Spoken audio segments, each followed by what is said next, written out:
Hello and welcome to the Devin Mason Coaches Report on GoHofstra.com. My name is Rachel Vogel, joined today by head women's basketball coach of the Hofstra Pride, Danielle Santos Atkinson. Coach, how are you doing today? I am doing well, thank you. Excellent, Coach. Well, Happy New Year. We're knee-deep in conference action right now. It's the best time of the year. So it's been a while since we chat, but the last win for the Pride against Campbell, and then closing it out at the Fordham Holiday Classic, and then opening up conference action this weekend against Northeastern. So talk about the Pride lately, and what have you seen from the team that you like so far? You know what? I've really liked our growth and the team that we're starting to become. We've still got a lot of things to work on and a lot of things that we've got to improve on. But the growth that this team has had has been great to see.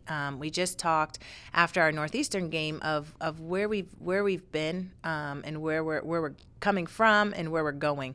And it was great to look at the improvements and the growth that we've had, but then also to look at the areas that we need to continue to improve and get better at. And that's what we're going to continue to work on. So you mentioned some improvements that you've worked on. Would you classify those as on-the-court improvements or off-the-court improvements, or both? Both. And so there's a culture that we're developing and that we're creating here amongst the team.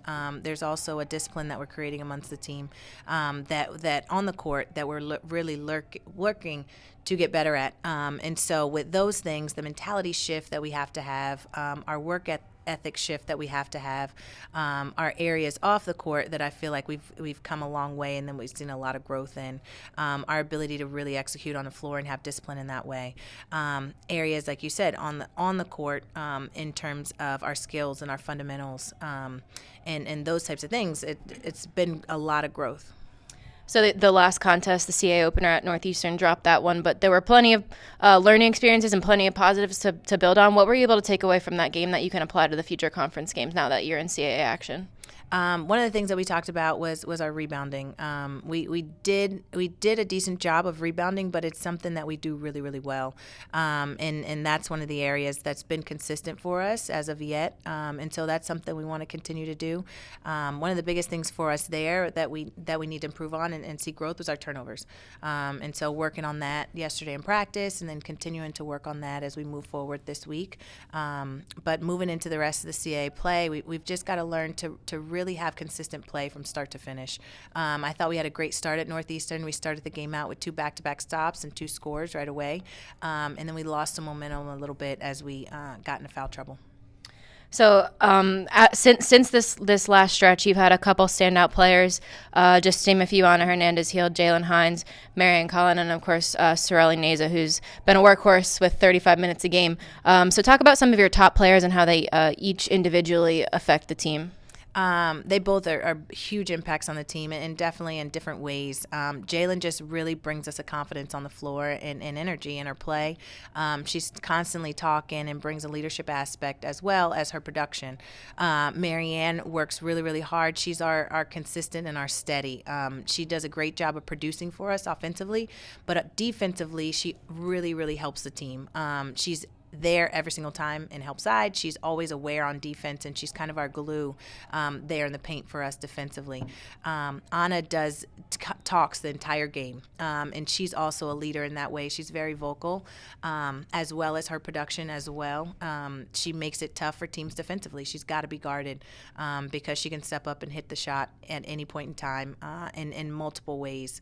And then you have Sorel, who's come in as a freshman, and I say has done an incredible job of stepping in as a freshman and taking on the role that we've asked her to play. She's great in leading the team, really pushing the tempo for us, keeping our pace, but then also looking to produce for herself as well.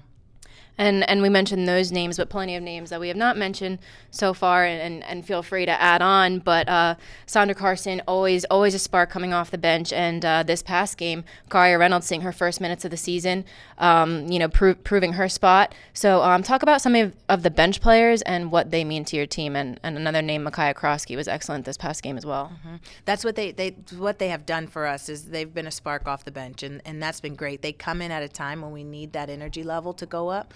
And they come in and they have a bounce to their step, and they're active and they get after it, and they bring us a lot on the defensive end of the floor. As you mentioned, with Kai and Karia, they are high high efficiency type players. They're microwaves, if you would, in scoring, and they can come in and score some points in a short amount of time.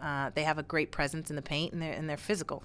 They can also rebound the basketball. You have Sandra, who comes in and she can hit the shots from the perimeter as well, and she also brings us a consistent steady on the defensive end and the offensive end. She always finds herself in the right spots and the right movements, and defensively she covers a lot of ground for us. And then you have, again, Val and Sean that do a great job rebounding the ball, and they're really active when they come in on the floor. And so, everybody coming off the bench, P as well, comes in and brings some leadership for us. So everybody coming in really has played a role and done some things for us.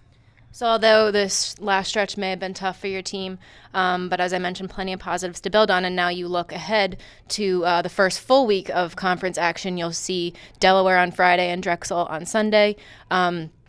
Each team with a little bit different of how they run their style. Drexel very defensive and Delaware very offensive. So what are you going to be looking forward to this weekend when playing those two teams? Again, consistency amongst our team. We really want to see them be able to come out with a great start and sustain throughout the game. We'll have a game plan going in the game, really seeing them being able to execute the game plan on the floor those first few minutes, and then people coming off the bench as well, being able to execute the game plan and what it is that we're looking to do and trying to do, and then playing to our strengths and doing what we do well. Great, Coach. Well, I wish you the best of luck this weekend at Delaware at 7 p.m. on Friday night, and then at Drexel in Philadelphia at 2 p.m. on Sunday. And, Coach, thank you, and the best of luck this weekend, and thank you for joining me today. Thank you.